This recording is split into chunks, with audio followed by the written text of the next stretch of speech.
go talk to. And he would never, no matter what it was, he was always open eyes, open ears, open heart, right? Right. And now, like, I try to be that for my sons, and I want to be that for people, even if they're total complete strangers. So when I'm listening to you talk, I hear what we're trying to do, because you have a cute little young son. Mm-hmm. You're trying to break the cycle. Yes. To let him know that it's okay, if you don't want to come talk to me, that you can go talk to someone, but talk to someone. Talk to someone. And I have an older son too. And he's 24. Oh yes, yes. I saw mm-hmm. and so, with him, I always told him, look, you can come talk to your dad, but if not me, talk to somebody. Right. Because I don't want you to ever feel like you are trapped and can't speak. I can't go talk to somebody. That's really important for me. Because I suffer from ADHD, but a lot of my friends and colleagues and stuff, they have depression, they have anxiety. There's a lot of different things that people fight out here that are worse than whatever I had. ADHD is a type of mental disorder, but not anything that you can't overcome, right? And right.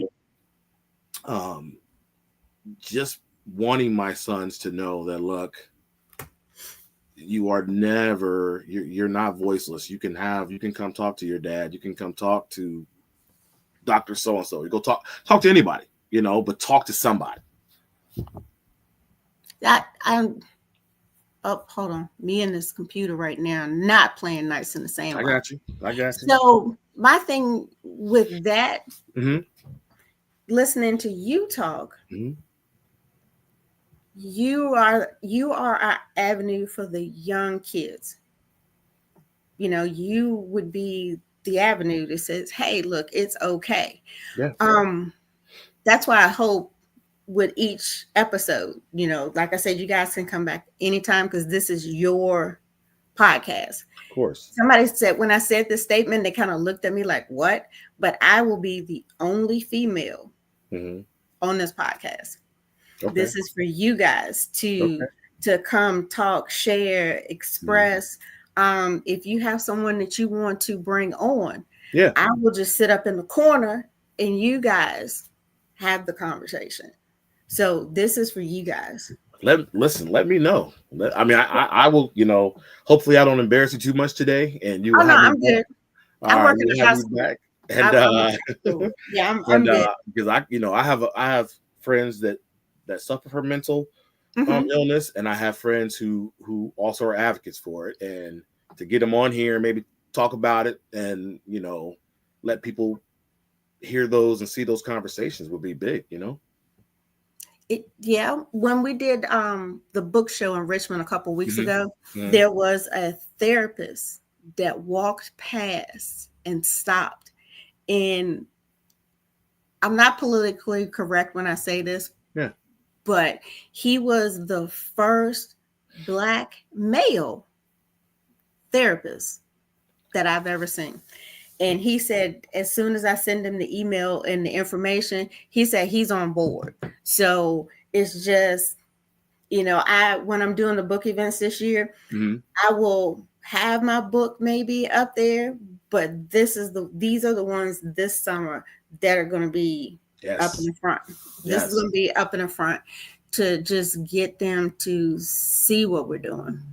And you said that a black male therapist, right? Right. We're so underrepresented in that. I studied this and I'm going to school for this, so I took plenty of notes so that way I can come here and be ready for you. Only 4% of psychologists in the U.S. are Black. Only 4%, right? And so it makes it culturally, like, I tell people all the time when it comes to mental health, you can go talk to somebody, right? But so much easier to talk to somebody who has been where you are and may understand it a little better. You may not be able to talk to somebody about living in the projects or living in the hood who ain't never been to the hood. and they may not they may be able to say, oh, well, you may have anxiety, but they may not understand the underlying triggers of all of that because Mm-hmm. they experienced that. Not to say that these people aren't educated and not, they don't know what they're talking about, but Black men are heavily underrepresented in terms of mental health in the world. 4% is very low. It is. And that goes back to, and I think you know this, but that goes back to me getting, I guess the correct terminology is bullied, harassed, by women who wanted to know, why was I, one, wasting my time on this? Two, why was I doing this when women need help? And three, they didn't understand why I picked African American men. So my response to them was, one, because we go to the doctor. If something's not right, we don't feel right. Just like the day I went to the doctor. Didn't go to work. I went to the doctor because something was going on here. Not up here, but here. Call the doctor as soon as they open. So we go. Why not help our brothers?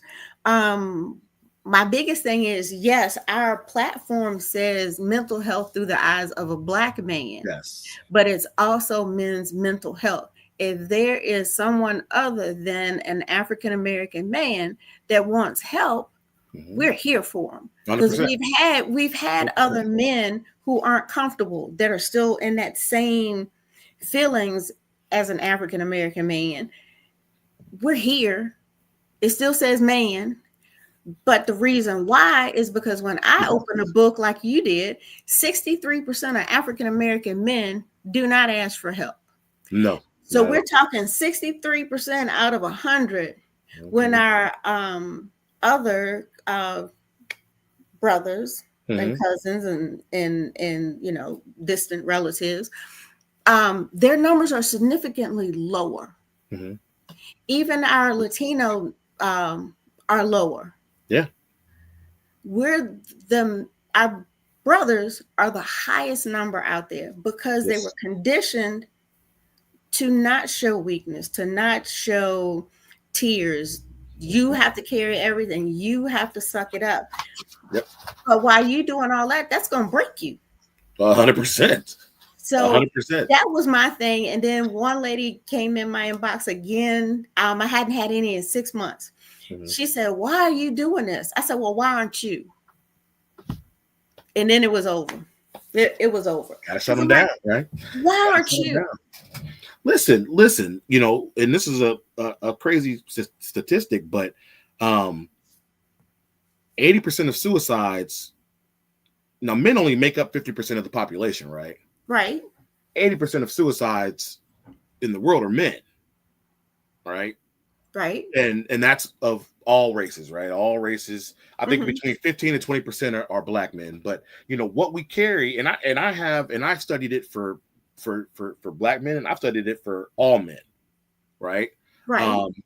And for Black men, so I'm gonna read this. So take your time. Access and like we don't have a lot of access. 1 in 3 Black adults who need mental care received in America. So one out of 3. All right. That's okay.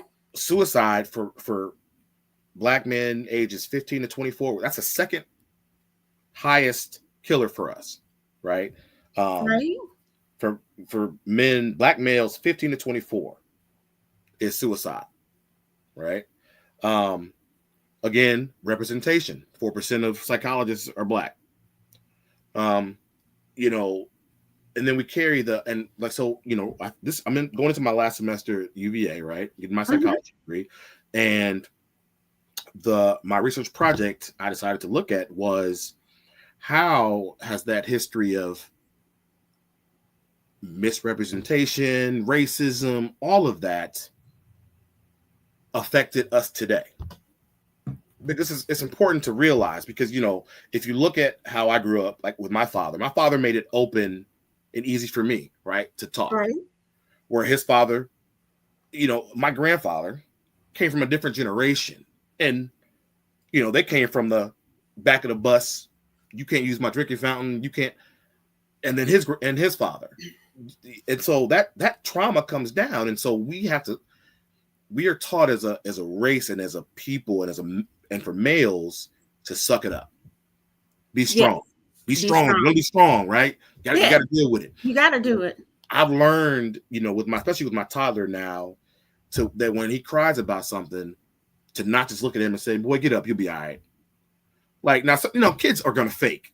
So I'm like, "All right, you faking, boy. You little cute, you faking." But right, I've learned to say, you know what? If he has to cry, I'm gonna let him cry, and I'm gonna ask him what's bothering him. How can we fix this? Instead of saying, "Get up, you're fine. Be a man." That's not how we teach our young males to grow up and deal with problems. Okay, like right. It's just not. It's not healthy. It's not. It becomes problematic when you look at somebody and they have to carry the weight of the world all their lives, and then they crash out, and you're wondering what's wrong with them. Right. And I hate to say that, but white people look at us like, hey, why do black people act like this? And why you'd act like that too if you've carried the everything that your relatives have had to deal with into you, and now you're out here facing a world that ain't much different than what they dealt with. Except it's against the law to hang you or to make you work in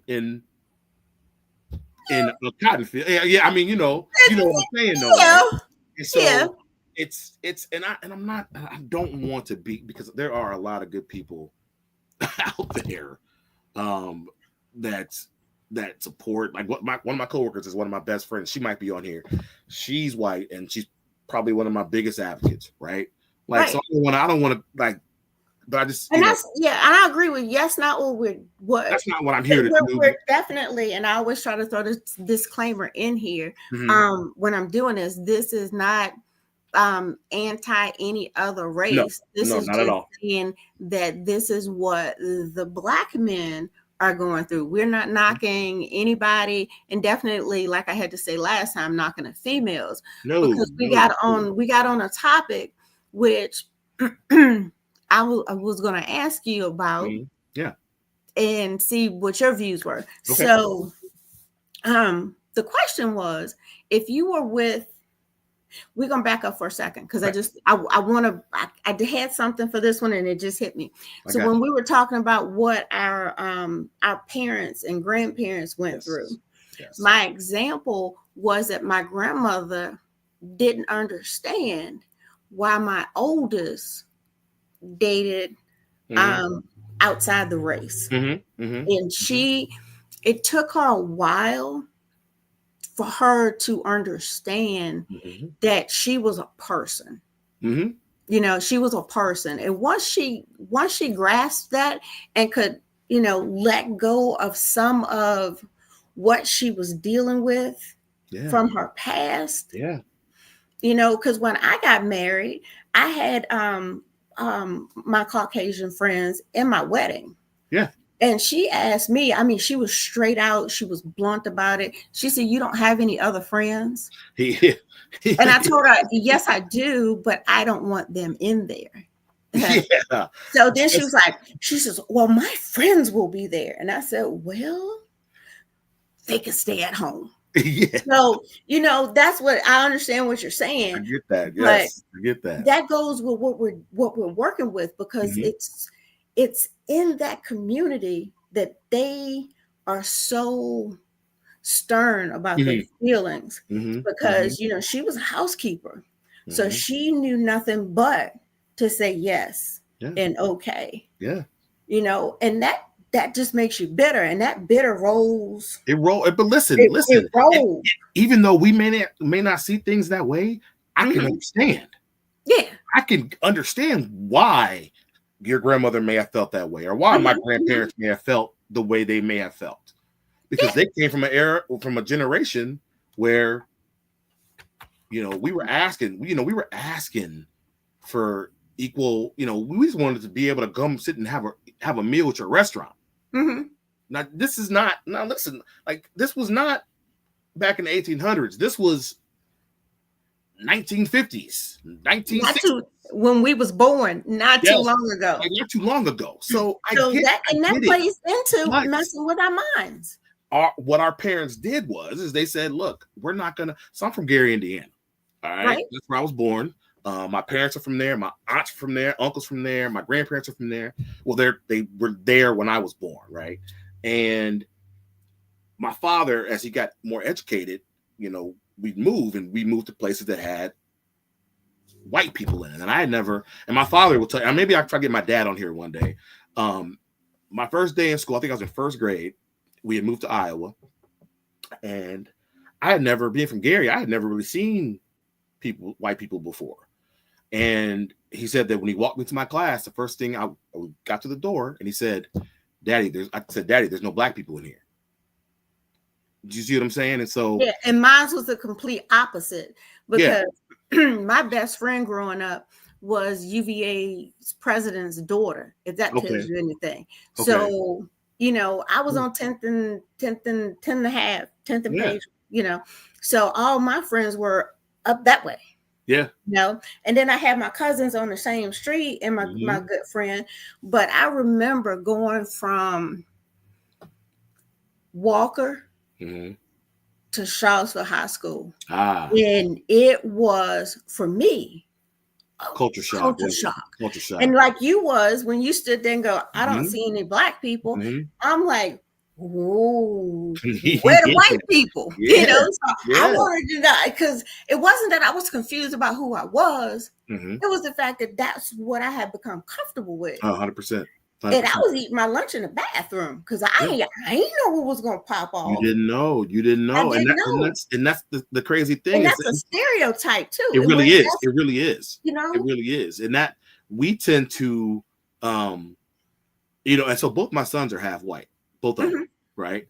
And so with them, I think because my father put me in that, when you come from a place that's all black and then you move to a place where there's a lot of white people, you learn to move in that dynamic. And I think my father did. I think my parents did a good job of making sure, my mom and my dad, that I saw something outside of the hood.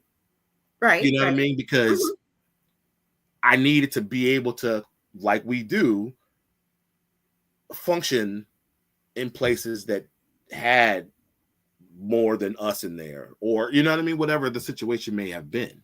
And so I think it served me well, because I tell you, like I can bob and weave anywhere. I can go to the projects right now, hang with the homies, or I can go to the White House and I'm comfortable. I'm gonna be myself. Now I ain't going to the White House now, but I'm saying that you get what I'm saying. I can go to any place and I'm not uncomfortable. I'm gonna be myself. And I used to always I remember, when I would get around a bunch of my white friends, they're like, oh, you talk so well. You talk so well.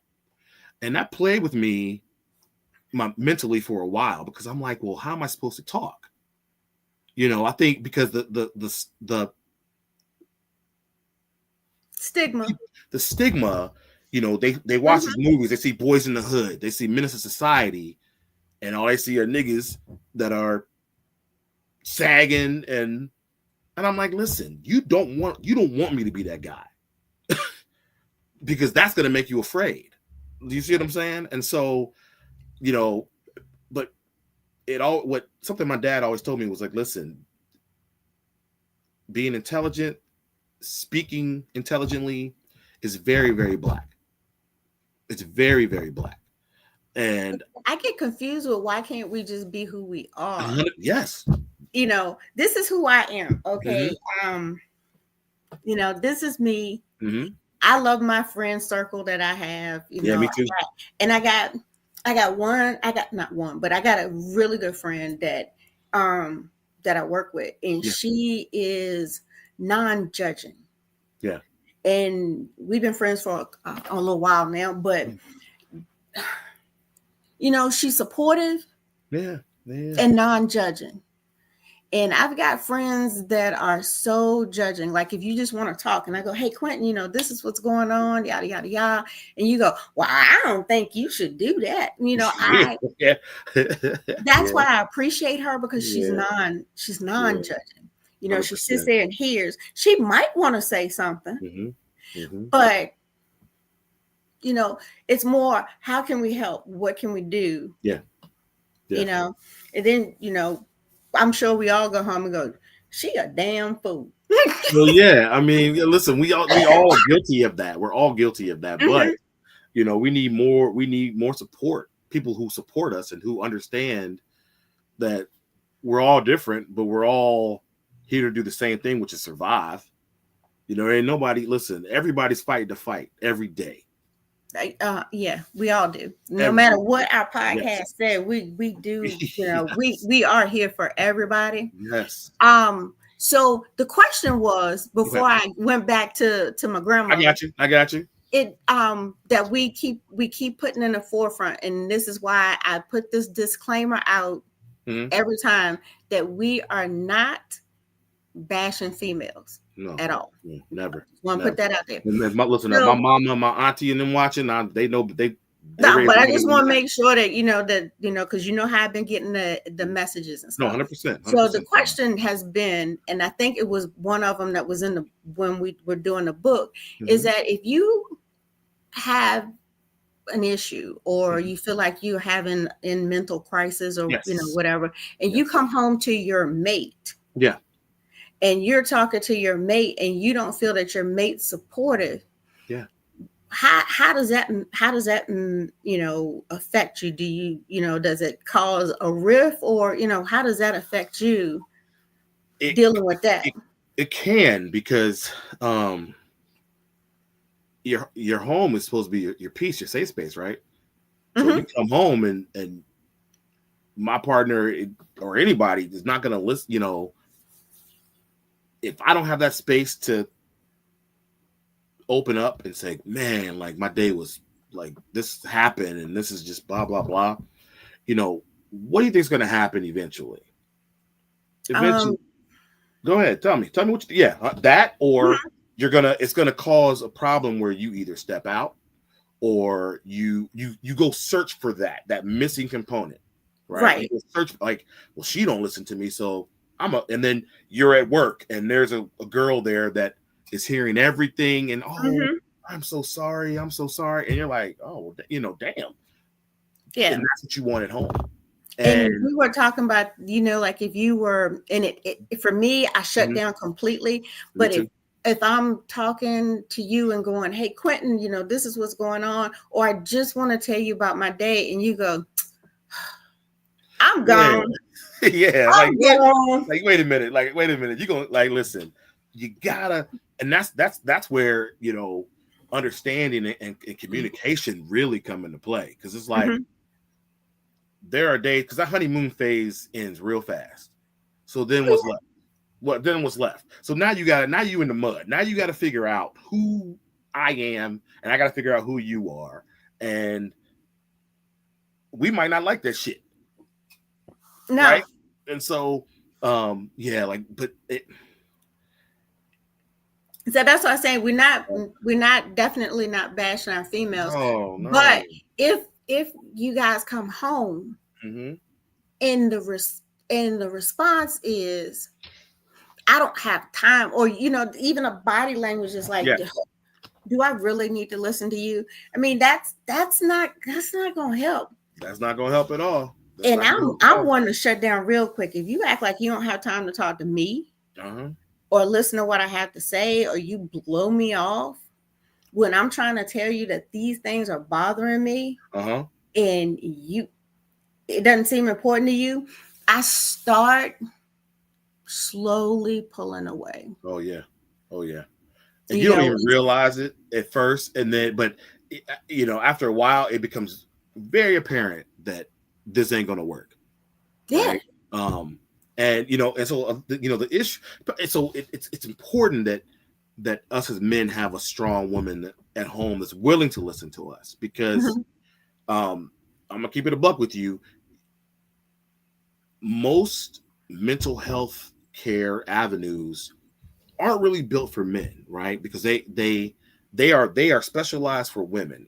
Mm-hmm. Even if you're seeing somebody that's, Right. they are specialized for women because they want you to talk and what are something that men aren't good at when it comes to expressing their feelings, talking about it, Talk. right? Yeah. Talking. Yeah. And so we have to build a structure for mental health advocates and therapists that are geared towards men, so that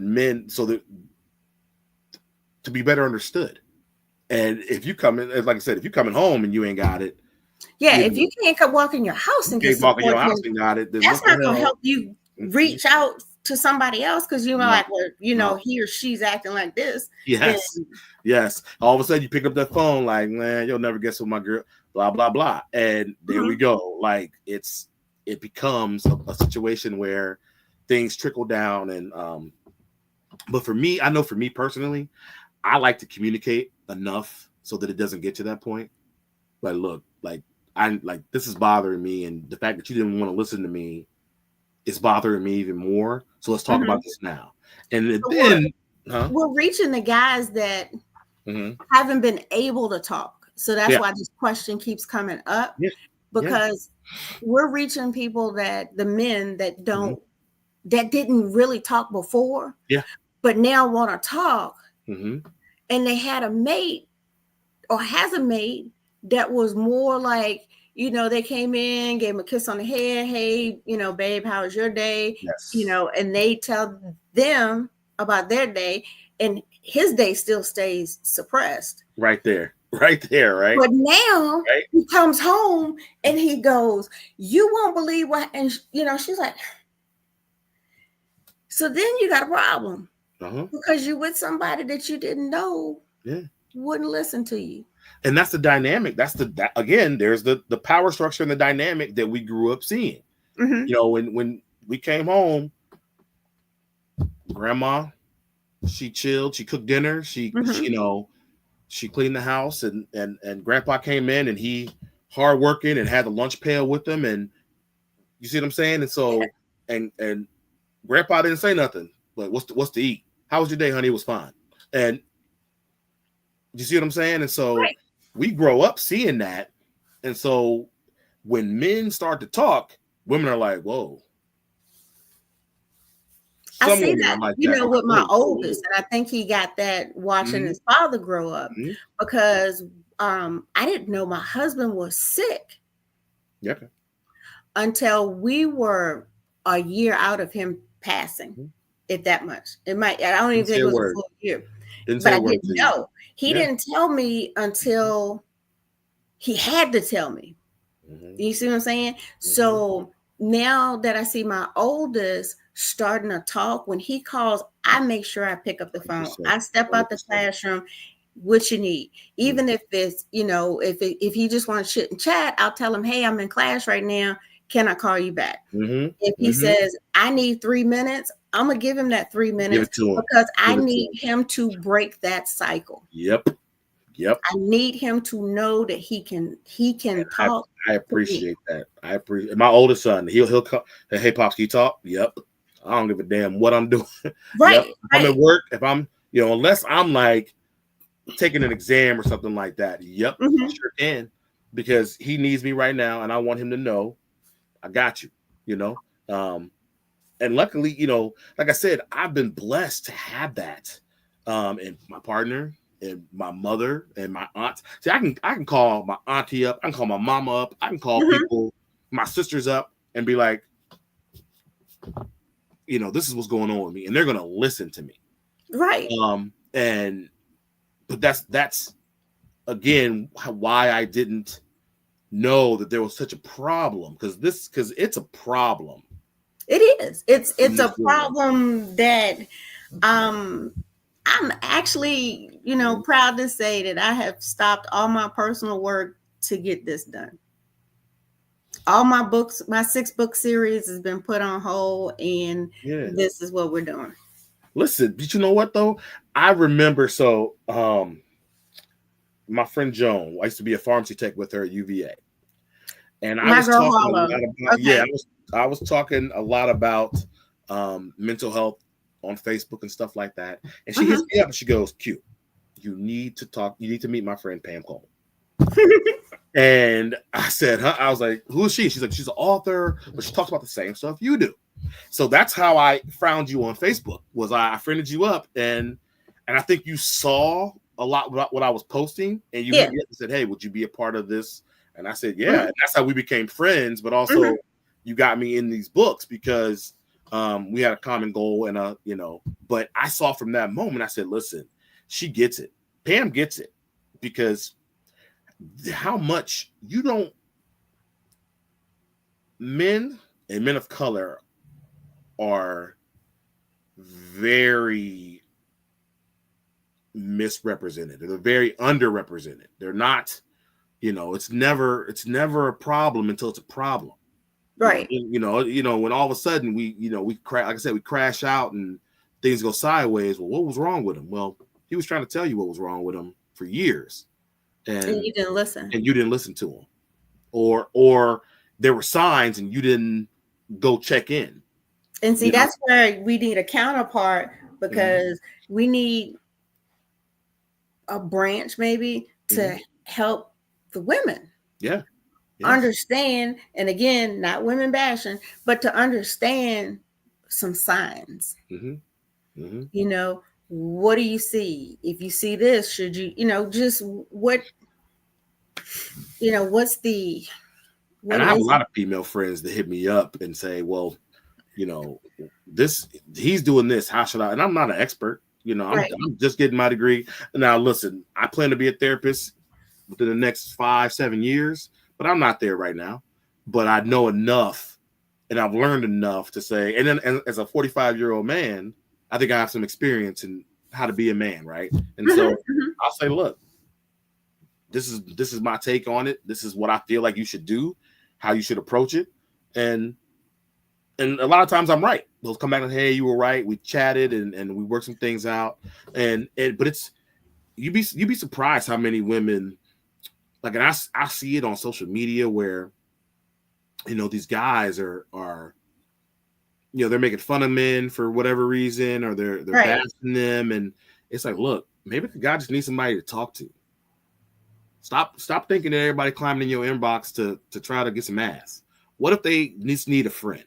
And you put yourself out there on social media like you were somebody that wanted to listen and wanted to be friendly, but because he didn't look like you thought he would look, now you making fun of him on Facebook. Social media bullying, and these kids, like, listen, these kids are committing suicide over this stuff. So it's real. It's real life. But that's a whole. That's for another episode. We can talk about that another time. Yeah, because one day we're just gonna cover how pettiness in people being shady affects your mental health. Because I've been seeing that ramp up on my side, on my page, directed to me. And it's weird though. Like, you're doing amazing things, and I just find it weird. But you know what? You ain't popping if you ain't got no haters, and that's the truth, Pam. That's how you gotta look at it, Pam. I mean, you are doing amazing things, and you're making stuff happen, and people don't want to see you winning out here in this world. They don't want to see people they don't want to see you winning. Well, the ones where the shades coming from is like, let's say your person is like, okay, she's talking to Quentin, da da da da. So it's like, well, excuse me, ma'am, if you see the book, if you read the title of it, then you would understand why she's talking to me. And it's like, I'm not singing that song, I'll Take Your Man. Yeah, like, come on, I ain't got time for that right now. When I'm ready to do that, trust me, America will know. Understood. They'd be like, she locked in, locked down, spoken for. When that happens, y'all will know. Yeah, 100%. Don't worry about behind the scenes. Look at the front. Look at the front of the house. Yes. The front of the house. People worry about the weirdest things. They worry about the things that are not important, right? Like, it's right. But like you know. said, with the cyberbullying and the keyboard bullies, as I like to call them, that messes with you. Oh gosh, yes. It messes with you yeah. so bad that 100%. and then you try to explain it to people and they go like, oh, do that. But it messes with you. Yeah. Yeah. And people, oh, it's just somebody on the internet. But but those words can hurt. Yeah. Those words can hurt. And like celebrities, they have to turn their stuff off. They turn comments off on their Twitters and Instagrams because people will be what's coming. barraging them. Yeah, like they're getting barraged, like beat down with stuff. Mm-hmm. And we don't have that. We don't have a publicist or a handler that's gonna just delete the comments before we see them. Right. We gotta read this stuff. And so and there's always something, you'll put something on the internet and there's always somebody in the I know it. I know. My thing is, it's just that it really messes with you. Yeah. I'll post statuses and I'll be like, I'll talk about like why, sometimes men cheating and whatever, and that how it affects somebody else's mental health, right? Right. And there's always some smug girl in the comments, like, not my man. And I'm like, yeah, especially yours, sis. Especially yours. Because it'd be the loudest ones, they men out here doing the worst, right? And the thing is, not defending it, but we don't know here what's going on with up here, is it, and everybody's going, oh, he not getting what he need at home. Yeah. That's the truth. Yeah. He might need somebody to talk to. He might need somebody just to hang out. Just what, it doesn't always have to be sex that is needed for him to, because it's, what is it?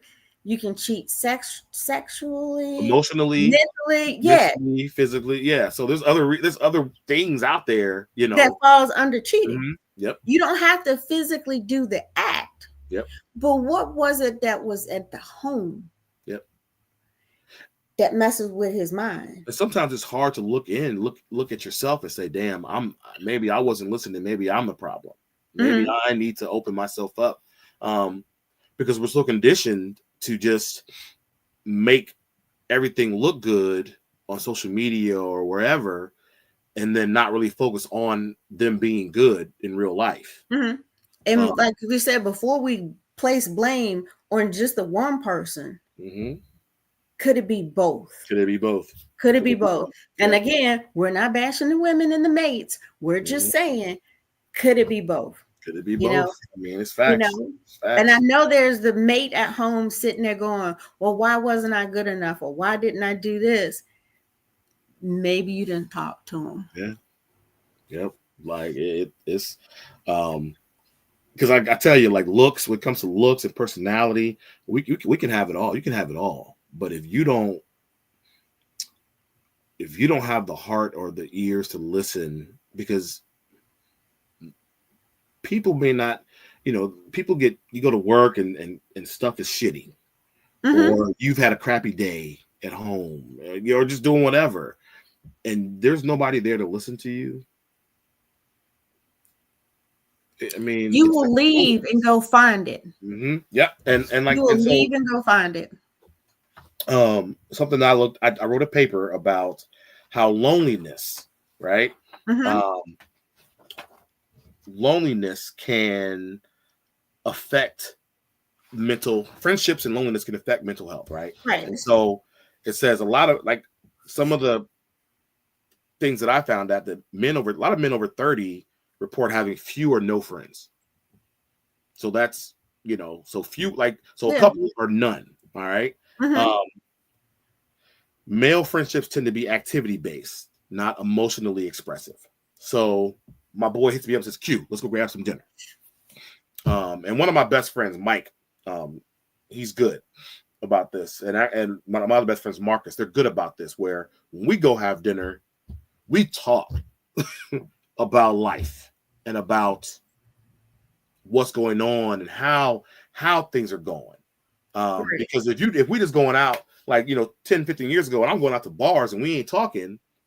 Yeah, that's satisfying a small piece of me, but then I'm going home and I'm still lonely. Does that make sense? And so the impact of loneliness is comparable to smoking 15 cigarettes a day, physically, right? Okay. So the impact of a man not having somebody to talk to openly it does that to their body. And it says how to build deeper male friendships, vulnerability, consistency, and shared growth. I mean, that's all important stuff. Yeah, it is. That's why this year, which didn't happen, but the year's not over, I wanted to do Brothers Who Brunch. Yeah. And not I like the brunch. Not around the actual football game, but just sitting there talking. Yeah, 100%. So I wanted to do that. You need to set that up, because I would be I like to eat. So that would be amazing to just get some men together and we fellowship and just talk about life and about mental health, and you let me know when we're doing that. I'm down. Yeah, I want to experiment with it. So I want to do a pilot of it to see how it works. If it works, then expand it. Instead of having what I wanted to do was have it every month. Let me do one, just like I did the men's seminar. So I think with the way we're doing this, we might be able to get the seminar to come back and get more people in the seats. Because when I did it the first time, nobody knew who I was. Yeah. I mean, they still don't know who I am, but they didn't really know what I was trying to do. Yeah. Now we have 2 books out, workbooks coming out. I think we can get them in the building now. Yeah, I think so. I mean, I think so. I mean, we got to start somewhere, and people definitely know who you are now. That's my opinion. People definitely know who you are. So why not? Why not try it? Yeah, because I was not disappointed, but was kind of sad that I didn't get the seats in it, like I wanted to. Yeah. But when I went to turn off my TikTok live, there was still 900 people sitting in there. Gotcha. So I was like, okay, we got somebody. And I think did you hear about us? The guy sending me a message saying that he was going to unalive himself until he saw our books and the stuff that we were doing. So he went and ordered a book and read it. And now he's doing therapy. Are you serious? So we got what? Listen, one that we know of. Yep, that's how we start. Let's look. Oh man, that's amazing, Pam. That's amazing. That's what he said he was going to do. And then he saw something. I don't know, one of the authors or whatever. And then he started going around looking at everybody else's page. And then he went and got the books, and then he's seeking therapy. That is amazing. So we got one. Yeah. That's all. I mean, listen, we start with one. Let's get 100,000. I know we want to end the stigma. Yes, we 100%. But I don't know if we can do it by ourselves.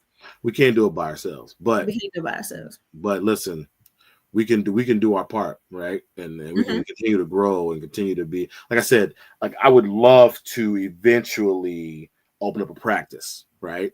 Right. My dad has a PhD. I want to outdo him and be Dr. Quentin Johnson II, but have a practice. But mine be, a place where obviously I'll see everybody, but I want to make sure that men know that there's a safe place. You come here, you come talk to me, and we're gonna work this out, because I'm you are me, and I've been where you've been, but I'm educated enough to try to help you break all this and figure it out. And that's my ultimate dream and my goal, right? Like my I've lost all my grandparents. I know that would make them proud. You know what I mean? Like they're still watching. I know they're watching. They're watching. And I'm like, you know what? That would make them because I remember my grandparents, of course my parents and all that, but I remember my grandparents being especially my grandfathers, both of them used to always tell me how smart I was when I was like 3, 4, 5 years old, and they thought everything I did was cool, right? But Right. they believed in me and that next generation of Johnson males, right? That when I do something now, I want to do it so that I make them proud. So like y'all were right. Y'all were 100% right. And now I'm here. I'm on everybody's ass and they got to deal with me. Right. And so that would be my dream. That's why I'm gonna keep coming on here, Pam. You got to keep having me on here. So I'm gonna keep. I send out you can book whenever you want to. I just set the calendar up and send it out in the email or whatever, and y'all just sign up. As soon as I saw that when you hit me up with it, I picked my day. I said, all right, it's on now. And I knew it would be after because my semester ended, right? And so I was like, I'm gonna get this when I have some free time. So I went through and then I was like, all right, I'm gonna type up all. So I typed up all this stuff. I was ready. I was gonna say, hold on to it. Oh yeah, I'm gonna keep it all. That's what I said. Hold on to it because we might have just bounced around some 100%. Of the stuff that you had. Yeah, but that's what I told you. It just comes out. And you know what? I love this. I love the fact that we were able to talk about anything. Yeah. Right. And because it all ties back to mental. 100%. So 100%. It does. I mean, even, when we were talking about our friends, I mean, it goes back to the mental because of the culture shock. Yep. And the way the grandparents were raised and the parents were raised, it's gonna be a long road. It is. But it's a road we all on now. I got to get another bus because my first bus filled up. I got to get another bus. Yeah, we all on that. I'm on that first bus. We got to get some people in that second bus. Well, that's true. We do have some new ones on our second bus. So we got some new ones on our second bus. Okay. And they are locked in. Yeah. So I remember after we got the one and I think I lost one, but it's okay. Listen, it's okay. Sometimes they did what they felt here and they don't need to do no more. And that's fine. We'll replace them, get them back. Like I know after the first one came out, I met a few of the guys that had written in there also. And I was like, look, and I read their chapter. I wanted to get to know them a little bit better. So I read their sections of the book and I was like, man, it's amazing how all of us have been through different things, but it's all the same almost. Like, does that make sense? Like it all ties back to what we say about this, but we've all come through different avenues to end up at the same place. Before we do the seminar, and yes, folks, we're brainstorming as we share. We should do an unspoken meet and greet before we do anything else. Oh yeah, let's do it. Listen, I'm there. Because you're in Richmond. You're in Richmond, right? No, I'm in Charlottesville. You're in Charlottesville, so you're only 20 minutes from me. But we meet in Charlottesville. I think if we do like the hub in Richmond, no offense, Charlottesville, but there's just more things to do. 100%. That's not. Yeah, that's it. When I found it's trying. It's trying. I lived there. I remember when we moved there, I was 18, 19 years old. And I remember thinking, now there was a lot more things to do back in the day when I moved to Charlottesville. Yeah. But a lot of that stuff went away because everything is centralized around UVA. I like the little roller skating rink that was just dropped down in the middle of somebody's business. I'm like, yeah, this is cool. But you remember when we had all the the bars, like the Wolfies and the Boudreaux and the like the Maxes and track? We don't have any of that anymore. So it's like it's they're trying to build up the look of Charlottesville. And I'm like, listen, you got to take it back to what it was in 2000. When if you're gonna build up the look, you need to build the roads to go with it. Oh man, them roads are horrible. I was like, what is little Charlottesville doing with traffic? But I was looking for something, and I ran across a cornhole lounge. You hear me when I start getting really happy about that, because I can beat the brakes off a lot of people playing cornhole. I'll be honest with you. I love cornhole, but I'm left-handed. I'm not good at it. I play it. Now I'll play with my friends, but I don't play enough to be formidable. And I'm competitive too, so I don't like to lose at anything. But cornhole is just not a game. Like, now listen, we can get together and play, but you're gonna beat me till I get good. No, listen. I think we need to put that on a docket. Let's do it. I would like to do it this year, but I think next year would be more reasonable for those who had to book flights and stuff. 100%. Yeah, that's fine. And hotels and we get the ping pong table out. I'm a pro at that though. I don't lose at ping pong. I'm the Michael Jordan of ping pong. If I got to run to do something and break out in a sweat, that's why they was like, you are perfect size for a cheerleader. I almost failed PE. Oh no, I didn't do field days. They got pictures of me sitting underneath the tree. Come on, and they said you got to run. I said you got to have some food in front of me. So I almost failed that. You know that time lap thing that we had to do. Almost failed that because I was like, y'all got to do mine in the morning because if I sweat, I'm going home. No. That happened to me, and I'm still the same way. That happened to me last week. Yeah. Got to work, had on a seafoam green dress. Yeah. Sweat. I'm like, this is nasty. Chuck the deuces, went home, changed clothes, came back. The kids like, what's going on? What happened? I went home. Yeah. Like, listen, when it's hot outside, that changes the diet. People will look. You know how black people, when it get hot, black people like, you know how we act. We don't do good in that heat, and that's great. We are people from the sun, and that's the problem when you live. You've been living, whatever for forever. Like, I needed a nice, cool, crisp 68 degrees in any building I'm at. 70. If I could do 70. So I'm not, one way or the other, like you said, with a breeze where you can keep the windows open. Yep. So yeah, no. So look, what you got any other questions you want to ask me? I was thinking, no, I think we're good. All right. I think because, like you said, you want to save some for the next time. Yeah. And I got the calendar up all the way through summer. Okay. The end of summer. Okay. So you can just match it with yours. Just let me know if you got somebody you want to bring on so I can get that extra box in there. But I'm gonna chat with the fellas. I'm gonna holler at my pops. I'm gonna get my dad on there and maybe like my brother, something. Just get people that I know and can talk to, and we can break it down with them too. We got this. That's what we do. We got this. So, ladies and gentlemen, and people out there looking at us going, what in the world are they talking about?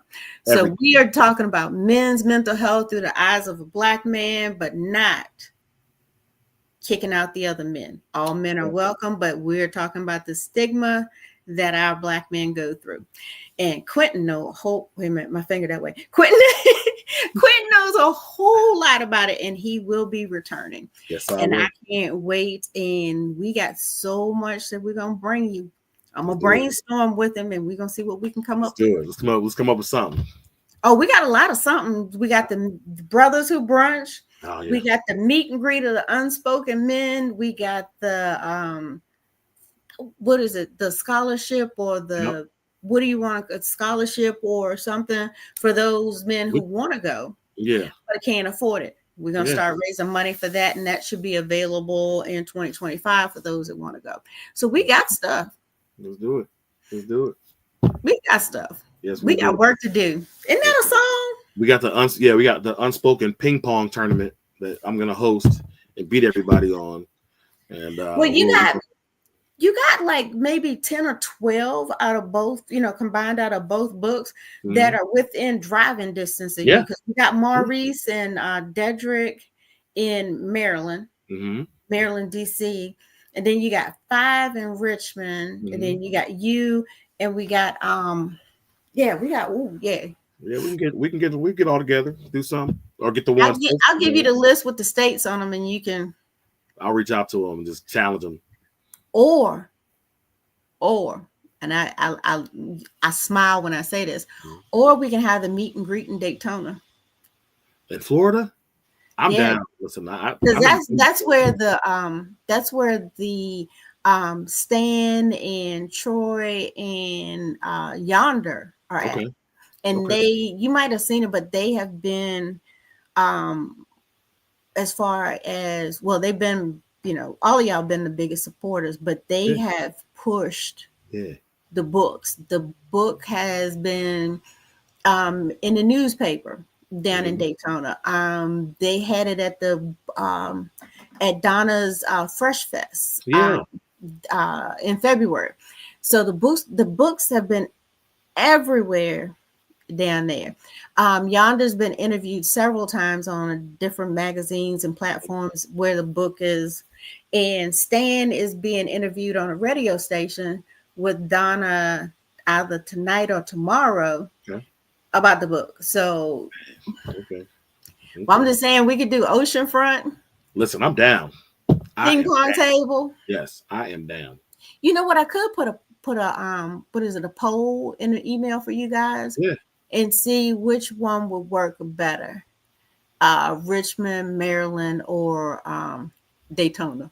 Daytona. Well, You're gonna get different responses, but I think most people will say Daytona. If they can I get, was just gonna say majority rules because I drive down there and it's 10 hours.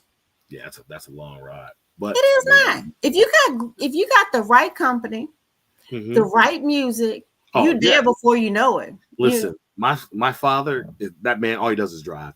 Mhm. He could drive that one sitting and wouldn't blink his eyes. Like, and I learned how to drive like that, so I could do it. I Yeah. mean, I could do it. I was So, going to drive to Detroit and I was like, I don't think that's gonna happen. So I think I'm gonna hop on a plane and roll down there. well, what we could do is go through Gary, where I came from. That's what we should go. Go through Thank you, Gary. Patsy. I was asking, was there a song we got work to do? And Patsy said it was the Isley Brothers. That my auntie, my aunt Uh-huh. Pat. Uh-huh. Yeah, Yeah. yeah. So it's she said she enjoyed the show. Uh, tell her thank you for coming to support. And Miss she said Patsy, if you my go aunt is on the always. what is it? If you go on a YouTube channel, your nephew is number what, 4? He's number 4. So we got the icebreaker where there's 6 different men from Unspoken on there at one time. And boy, was that a jamboree. Yeah. And then we got the men. I might do that again because Do that again because that I want to be on that. I that want was to. that was deep. Yeah. I just sat up in the corner and just let them, like I said, let them have it. Yeah. So I want to do that. Let me do that. Let me do that with them. That'd be we cool. might do. I might do another. Do that. Maybe every 5th one or something like that. Okay. I got one that I'm working on that I'm gonna put on here. Okay. Is fitness. How does fitness help your mental, or because I know a couple people, and one's in a book Mm-hmm. where he was a larger gentleman and then he lost weight, but the journey Mm-hmm. to the fitness mess with the mental. Man. Yeah. I want to So hear about that. I yeah. definitely want to hear about that. So, hey. And tell my aunt thank you for if she's watching still, thanks Auntie for supporting. She was like, so her and I were always close because she was the closest to me in age. I think she was 15 when I was born. Mm-hmm. So like she won't admit it that I'm her favorite nephew ever. So she loves me. So. Well, I worked with Patsy first, Uh-huh. and then I met Crystal through AAU. Okay. Then I was at Jack Jewett, and I had the twins. Wow. Okay. Yeah, love them babies. Love them Yeah. babies. That's Because cool. I remember the when they used to pick on the son, Mm-hmm. Mm-hmm. and I love every minute of the fact that he can stand in his truth Mm-hmm. on social media and he don't have to say anything. But for me, when I first saw him with his clothing line, I said, in the face. Oh yeah. In the face of every person that said or did something Uh-huh. against that sweet child. Uh-huh. That's kind of like a Boyd Tinsley story, and Yeah. I'm gonna get off the box. we rode the same bus to Charlottesville High School, and he used to get picked on because he played the violin. When he joined Dave Matthews, again, I say, in the face. Yeah, everybody, you know, it's crazy. Everybody, you know, they got something to say till you make it, right? It's all fun and games till you make it. Then it's like, oh, I knew he was going to do it. No, you didn't. No, you didn't. Yeah. Don't come be friends with me now when you was just talking trash about me when we was in school. Listen, no. I don't forget, like, because, you know, like I said, I suffer from ADHD, and I remember the teachers and, you know, my classmates making fun of me because I had to stay back and like sit back and learn, you know, be there a little bit longer for my reading and my dad sent me a list of like a bunch of my progress reports that I had in middle school. When I went back to school, 2018, he sent me, I get in the mail, some progress reports, and they were like, "Oh, Quentin is so funny, but you know he's falling behind. He's not doing the home," and that put a fire under me that has never been extinguished. I'm like, all right, so it was all I'm funny, but I'm not smart. You know what I mean? And so I never stopped. It's been on ever since. Yeah, because I love my children that I see now that I remember in however many years I've been in the school system, where kids were basically bullying them because either they were smaller or they were not the same or didn't have the clothes or yada yada yada. Yeah. But they out here making bank, and y'all and going. Which another disclaimer: nothing wrong with Food Line. But I was talking all that, you know, you was talking all that trash about a person that's now doing something, and you in Food Kitty. Yeah, let me tell you something. And I can be 100 with you. I can be a millionaire, and if Food Line is close, I'm gonna go in there. Right. You know what I mean? Like I don't mind. I just want to make sure that the people, judgment for people 20, 30 years ago, it's like not, you know, that keep that same energy which you had for me now, because I ain't forgot. You know, so yeah, nah. Yeah, that's what I'm saying. So that I'm real proud of your great nephews, nieces, Patsy and Crystal. Y'all did it. I love it when Crystal posts, you know, the pictures, you know, baby girl doing her thing. It's great. Yep.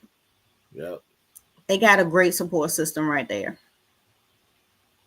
And there's a time when I called Crystal or I emailed Crystal when I first started out doing this stuff. Yeah. And she's so freaking inspirational. So it's just, yeah. We'll keep them. Thanks for being amazing, Crystal. I will send you all your information. Okay. That you need. I appreciate you. Of course. Thank you. More than you know, for doing the projects, for believing in the vision, trusting me, coming on tonight. Yes, of course. Because I ain't easy to deal with. Thank you. Hey, but real, and I respect real, and so I appreciate you giving me the opportunity to not knowing me, giving me the opportunity to not just be in one of your books, but two, right? And whatever else that you want to participate in. 100%. And so I'm not gonna say no to nobody. You saw how many we had in the first one. Yes. It was 30. Was it? Did we make 30? I thought we did, but I could be wrong. Way to go. I don't know. I bought like 5 copies because I wanted to brag. So. Oh, geez. 1, 2, 3, 4, 5, 6, 7,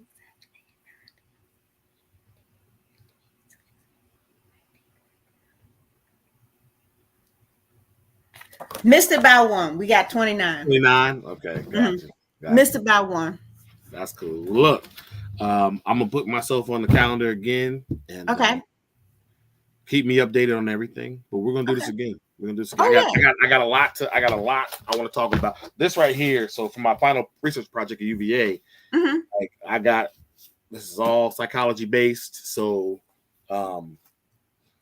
I'm ready to talk about whatever. Well, when you sign up, just email me the questions that you want me to shoot that way so I can tie into what you have. Okay. And then that way we definitely have everything covered. All right. Sounds good to me. All right. Thank you, friend. Good night. Thank you, friend. We'll talk soon, okay? Okay, real soon. All right. Bye Bye. bye.